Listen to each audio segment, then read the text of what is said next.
ஆன்மீக அன்பர்களுக்கு வணக்கம். அதாவது மனிதன் என்பவன் இந்த உடம்போடு மனம், ஆன்மா என்ற மூன்றும் சேர்ந்த வடிவினன். இந்த உடம்பும் மனமும் மாறக்கூடியவை. ஆன்மா என்றும் அழியாதது, நித்தியமானது. இந்த உடலுக்கு ஆன்மீக உணர்வு கிடையாது. இதில் இருப்பது புலன் இன்பந்தான். இந்த உடம்புக்கு இளமை, முதுமை, மரணம் என்றெல்லாம் உண்டு. எனினும் உடம்பு இறைவன் வாழும் நகரம். அது பிரம்மபுரம் என்கிறது சாந்தோக்கிய உபனிஷம். காயமே கோயிலாக என்று அப்பர் சுவாமிகளும், ஊனுடம்பு ஆலயம் என்று திருமூலரும் போற்றி பாடியுள்ளனர். எனவே இந்த உடம்புதான் இறைவன் உறையும் உண்மையான திருக்கோயிலாகும். இதற்கு ஈடு இணையான கடவுள் வீற்றிருக்கும் சேத்திரம் உலகில் வேறெங்கும் இல்லை. அதாவது மனிதன் முக்தி அடைவதற்கு இம்மானிட தேகமே முக்கியமானதாகவும் வேறு தேகத்தால் அடைவது அரியதாகவும் இருப்பதால், அதனால் எவ்விதத்திலும் ஆயினும் தேகம் நீடித்திருக்கும்படி பாதுகாத்தல் வேண்டும். அதாவது நம்ம உடம்பை ரொம்ப பாதுகாப்பாக இருக்க சொல்கிற மாதிரி சொல்கிறாங்க. இதை வள்ளல் பெருமானும் உடம்பின் முக்கியத்தை வலியுறுத்தியுள்ளார். எனவே நம் ஆன்மீக யாத்திரையை முதலில் நம் உடம்பிலிருந்து தான் ஆரம்பிக்க வேண்டும். உடம்பினை முன்னம் இழுக்கென்றிருந்தேன், உடம்பினுக்குள்ளே உருபொருள் கண்டேன், உடம்புள்ளே உத்தமன் கோயில் கொண்டான் என்று உடம்பினை ஆணிருந்து ஓம்புகின்றேனே என்றும், உடம்பார் அழியில் உயிரார் அழிவர், திடம்பட மெய்ஞானம் சேரவும் மாட்டார். இதுக்காகத்தான் திருமூலர் சொல்கிறாரு, உடம்பை நல்லா பார்த்துக்கோங்க அப்படிங்கிறாரு. இந்த உடம்பு நம்முடைய ஞானம் அடைவதற்கு முக்கியம்.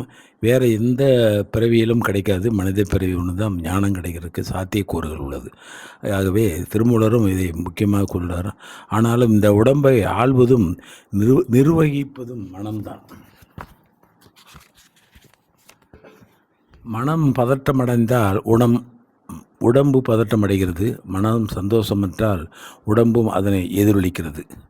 எண்ணங்கள், சிந்தனைகள் இவற்றின் சங்கிலித்தொடரே மனம் என்பதாகும். ஆம், எண்ணங்களின் கோவையே மனமாகும். மனம் எப்போது எதையாவது நினைத்து கொண்டு இங்கும் அங்கும் ஓடிக்கொண்டே இருக்கும். நினைப்பது என்றாலே மனம் அலைவது தான்.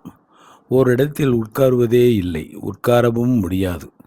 எப்போதும் வெளியில் செல்லும் தன்மை படைத்ததுதான் மனம்.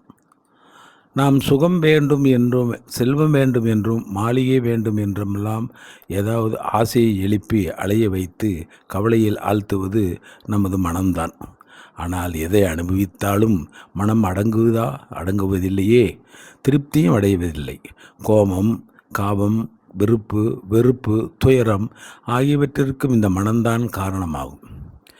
மெய்ஞானிகளின் முன்னிலையில் அமர்ந்து அவர்களின் ஞான சைதன்யத்தை, திருவாக்குகளை செவிமடுக்கும் போதுதான் மனம் அசையாத சைதன்ய அறிவு வடிவமாகிறது.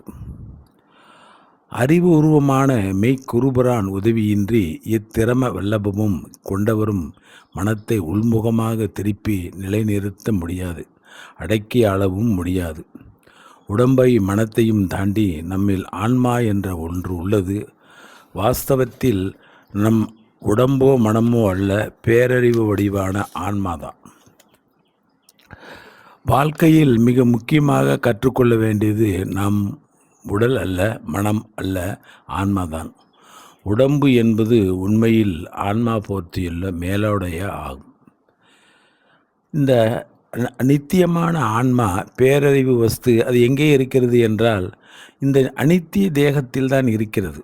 நமக்கு சீரும் சிறப்பும் தருகின்ற உயிர் இரவு பகல் பாராது ஓயாது ஊழியம் செய்து கொண்டிருக்கும் ஆறுயிர் நம்மிடத்தில் இருந்தாலும் அது எங்கிருந்து எப்படி இருக்கிறது என்று தெரியவில்லை. அதுதான் நாம் சொந்த தேகம், அழியாதது, அனாதியானது. நம் ஊனக்கண்ணுக்கு அறிய முடியாத பொருளாக நமக்குள் அது வைக்கப்பட்டிருக்கிறது. அதையே ஏகாட்சரம், ஓங்காரம், பஞ்சாட்சரம், சடாட்சரம், அசாஸ்திரம், பிரணவம், களிமா என சமய நெறிகள் பேசப்பெற்றுள்ளது. அதை பெறவே நாம் இந்த உலகத்திற்கு, இந்த பூலோகத்திற்கு வந்துள்ளோம். ஆன்மாவை இங்கே இப்பொழுதே அறிந்தால்தான் வாழ்க்கையில் உண்மையான நிறைவு ஏற்படும். இல்லவிட்டால் இந்த பிறவி மாபெரும் இழப்பாகும். ஆன்மாவை அறியாதவர்களுக்கு உடல் ஒரு சுமை என்கிறது மகோபனிஷதம் நடமாடும் பிணம் எனலாம். எங்கும் நிறைந்த பரம்பொருளே நம் இருதயத்தில் ஆன்மாவாக உயிராக ஒளிர்க்கிறது. ஆதி என்ற தீபமடா ஆத்மாவாகும் என்று அகஸ்திய மாமுனிவரும் கூறியுள்ளார். ஆதி என்பதும் தீபம் என்பதும் என்னவென்று குறுமுகமாய் தெரிந்து கொண்டால் ஆன்மா தரிசனமாகும். இந்த ஆன்மாவை வேதங்களை கற்பதாலோ நுண்ணறிவினாலோ விரிந்த கேள்வி அறிவினாலோ விசை ஞானத்தினாலோ ஐம்புலன் கூர்மையினாலோ ஒரு காலம் அறியவும் முடியாது, அடையவும் முடியாது என்கிறது முண்டோக உபநிஷதம். அதாவது அவதார புருஷரை நாம் அவதார புருஷர்களை தேடி சரணடைந்து சேவை செய்து காத்து நின்று அவர்களுக்கு அன்பு பாத்திரமாகி பின் அவர்கள் நம்மை சீடராக ஏற்ற பின் அவர்கள் நம் மேல் வைக்கும் பெருங்கருணையினால் பேரிரக்கத்தால் நம் இருதய வீட்டில் ஆன்மாவை நாம் சந்திக்கும்படியாக செய்து வைக்கிறார்கள். அப்போதுதான் உரை மனம் கடந்து நிற்கும் ஆன்மா தத்துவமசி, அதாவது நீ அதுவாக இருக்கிறாய் என்பதும் அகம் பிரம்மாஸ்மி நானோ பிரம்மம் என்று உபநிஷதங்கள் கூறியுள்ள வாக்கியங்களும் நன்றாக தெளிவாகும்.